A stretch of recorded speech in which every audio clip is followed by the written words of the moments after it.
इन्हां शब्दां दी विचार दे विच कुछ पलां दे वास्ते जुड़ना है। गुरु महाराज जी का बड़ा अहम मैसेज है इन्हां दे अंदर।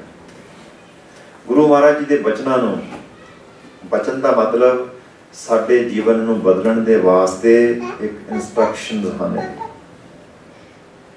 साडे मन नूं समझाउण दे वास्ते साडा वे ऑफ लाइफ चेंज होवे, जो असीं अज हाँ उस तो बैटर होइए, साडी आत्मा दा जीवन सफर सौखा होवे।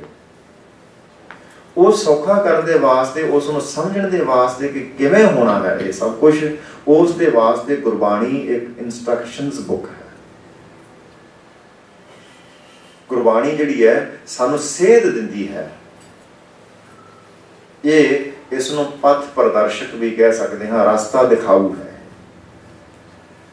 जिस वेले इंसान नूं रास्ता नहीं दिखाई दिंदा हुंदा, जिस वेले भुल गया जंगल बियाबान दे विच रास्ता नहीं लभ रहा कि किस पासे जावां, ते उस जगह दे आके जे आत्मिक तौर ते असीं भुल्ले होइए, जिथे साडे कोल सड़कां गड्डियां सब कुछ है, सानूं लगदा है कि सानूं बड़ी समझ है, लेकिन आत्मिक तौर ते भुल्ले होइए ते फिर साडी जिंदगी जिहड़ी है कई बारी चक्कर दे विच ऐसी पै जाती है जिसनूं जन्म ते मौत का चक्कर कहते हैं। ते जेकर पहुंचना पता कि टाइम कुछ मिथ्या होया साडे कोल है, अगां किधरे अपॉइंटमेंट ते पहुंचना होवे ते आप भी किधरे भुल जाओ डायरैक्शनस, ते दसने पुछने वाला भी कोई नहीं होवे, ते फिर साडी की हालत हुंदी असीं सारे ही जानते हैं। एक बार असीं घड़ी वाल देखते हैं, कभी रस्ते वाल देखते हैं, किस पासे तुरीए भुल गए हैं और जिहड़े पै गए हैं। वापस जाके आने तो उन्ना टाइम नहीं है, हुण उत्थों ही सानूं सही रास्ता लभना पैना है। तो जिथे तक दा असीं अपनी आत्मा का सफर कर आए हाँ ना, वो तो पिछला समा तो निकल गया, असीं पिछां जा ही नहीं सकते, साडे कोल टाइम ही नहीं है। So we have lost this time, that time. जन्म तो जिन्ने को साल का असीं सफर कर आए हैं, वो तो कदे वापस नहीं आना। जिहड़ा पल हुण भी साडे हत्थों गवाच गया, चला गया, वो कदे मुड़ के नहीं आना। ये सारे नूं समझ है। दैट मीनस कि जिथे अज असीं खड़े हाँ, इत्थे ही सोचना पएगा कि की असीं सही डायरैक्शन वाल तुर रहे हैं कि नहीं। ते जेकर गुरबाणी की कसवटी दे नाल देखिए तो आम तौर पर कोई भी इंसान, ऑलमोस्ट एवरीबॉडी उलझिया पिया है, लॉस्ट है। ऑलमोस्ट एवरीबॉडी इज लॉस्ट आत्मिक तौर पर। ते हुण ये गल जिहड़ी है, first of all we are not trying to admit that we are lost. जेकर असीं एडमिट नहीं करते तो फिर सानू डायरैक्शन मंगण की, समझण की जरूरत ही नहीं पैंदी। असीं कहने समझ लिया कि असीं राइट डायरैक्शन ते तुरे हुए हाँ, तो सानू लोड़ ही की है डायरैक्शन लैण की, तो फिर असीं गुरु की डायरैक्शन भी लैण की जरूरत नहीं महसूस करते। ये है विशाज कि गुरु नानक पातशाह जी की भी डायरैक्शन असीं लैण वास्ते तैयार नहीं हुंदे। ते फिर जदों असीं डायरैक्शन नहीं लेना चाहते हुंदे, ना असीं किसी सियाणे दी जां किसी पढ़े लिखे दी गल सुनने नूं तैयार हुंदे हां, क्योंकि अपने आप असीं सियाणे हां, समझदे अपने आप नूं सियाणा। फिर की हुंदा कि फिर इंसान ऐसा कोई काम करता जिस दे नाल लगे कि मैनूं बहुत कुछ पता है। ते दूसरे धर्मां दी असीं क्यों गल करिए कि वो की करदे हन, वो की करदे हन। असीं अपने धर्म की गल करिए, असीं अपनी जिंदगी वाल देखिए कि असीं की करदे हां। तो जदों असीं नहीं समझना चाहते जां असीं समझ लिया कि असीं ते सही रास्ते ते तुरे होए हैं, तो उदों फिर असीं रट्टा लाउने हां, इन्हां इंस्ट्रक्शनस नूं बार बार रिपीटेडली पढ़दे हां। ये जानने की कोशिश नहीं करते, क्योंकि प्रॉब्लम समस्या उदों शुरू हो जाती जदों समझ आ जाए।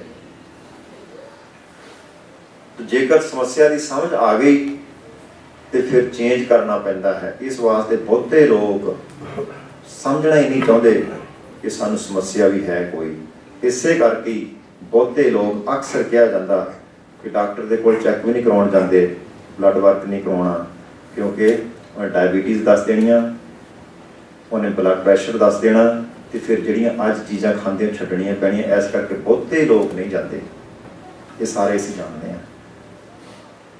ਇਸ ਦੁੱਖੋਂ, ਇਸ ਡਰ ਤੋਂ ਕਿ ਸਾਨੂੰ ਸਵਾਦ ਛੱਡਣਾ ਪਏਗਾ, ਤੇ ਫਿਰ ਕੀ ਕਰਦੇ ਹਾਂ, ਫਿਰ ਆਨੰਦ ਦੇ ਨਾਲ ਖਾਈ ਜਾਂਦੇ ਹਾਂ, ਆਨੰਦ। ਠੀਕ ਹੈ, ਐਵੇਂ ਹੀ ਧਾਰਮਿਕ ਦੁਨੀਆ ਦੇ ਵਿੱਚ ਹੁੰਦਾ ਹੈ। ਜਦੋਂ ਅਸੀਂ ਸਮਝਣਾ ਹੀ ਨਹੀਂ ਚਾਹੁੰਦੇ, ਉਸ ਵੇਲੇ ਅਸੀਂ ਕੁਛ ਐਸਾ ਕਰਨਾ ਚਾਹੁੰਦੇ ਹਾਂ ਕਿ ਦੁਨੀਆ ਦੇਖੇ ਕਿ ਮੈਂ ਕਰਦਾ ਤੇ ਹਾਂ ਬਹੁਤ ਕੁਛ, ਤੇ ਫਿਰ ਅਸੀਂ ਇੰਸਟਰਕਸ਼ਨ ਬੁੱਕ ਨੂੰ ਪੜ੍ਹਨਾ ਸ਼ੁਰੂ ਕਰ ਦਿੰਦੇ ਹਾਂ। ਪੜ੍ਹੀ ਜਾਂਦੇ ਹਾਂ, ਪੜ੍ਹੀ ਜਾਂਦੇ ਹਾਂ, ਪੜ੍ਹੀ ਜਾਂਦੇ ਹਾਂ, ਨਾ ਸਮਝੀ ਦੇ ਵਿੱਚ।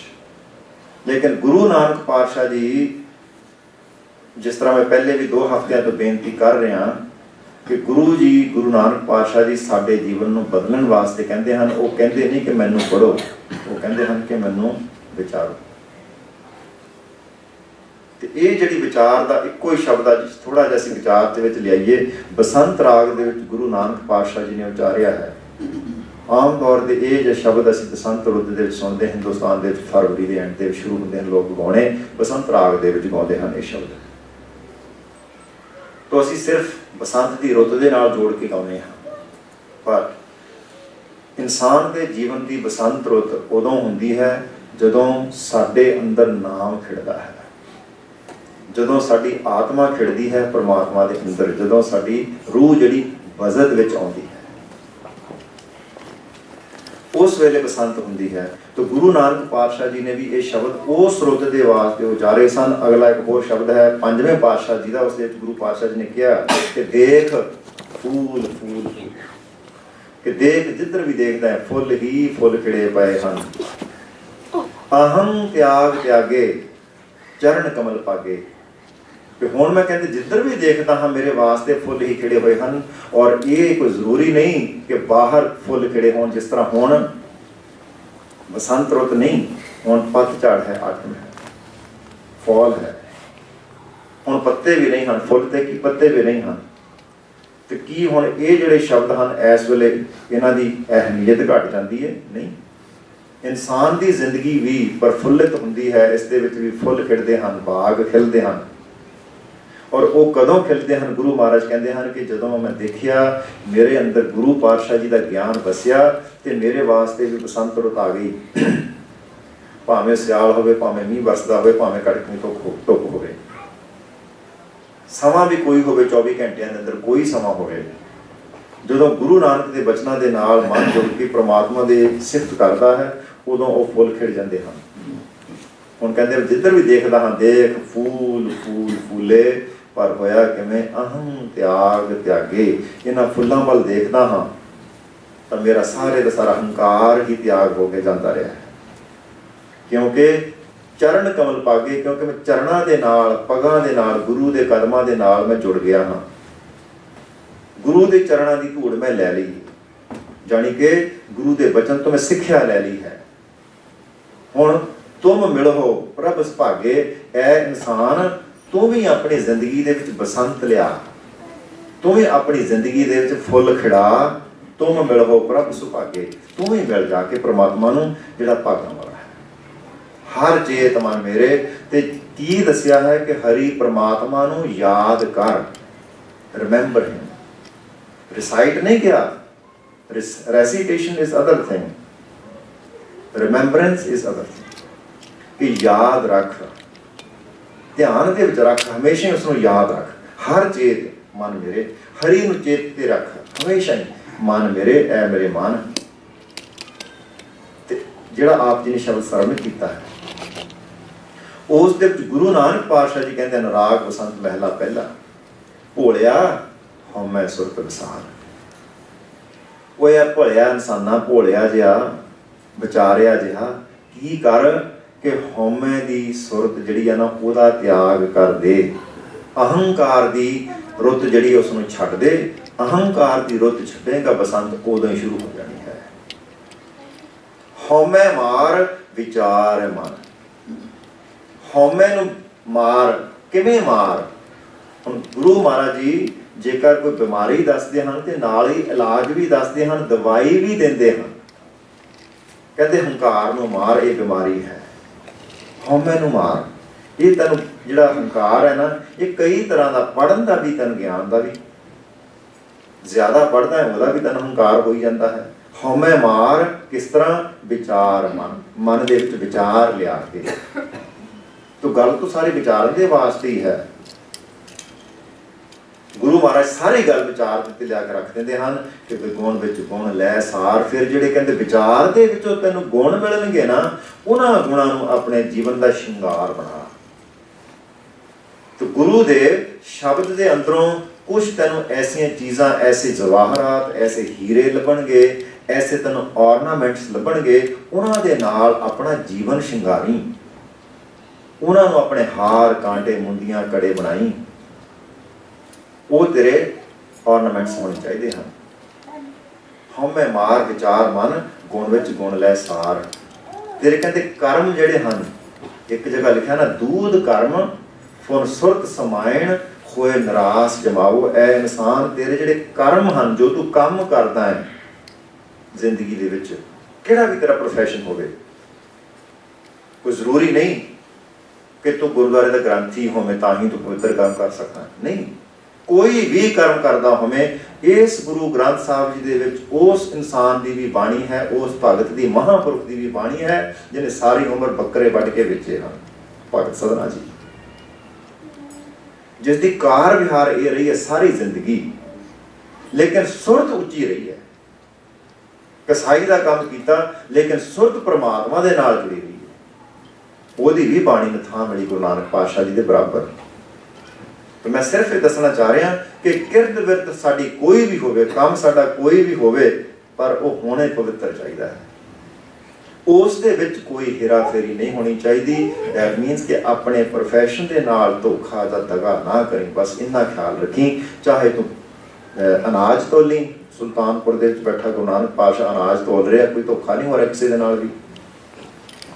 ਜਾਂ ਤੂੰ ਕਿਸੇ ਨੂੰ ਗਿਆਨ ਦੇ ਰਿਹਾ ਤੇ ਝੂਠੀ ਗੱਲ ਨਾ ਦੱਸੀ।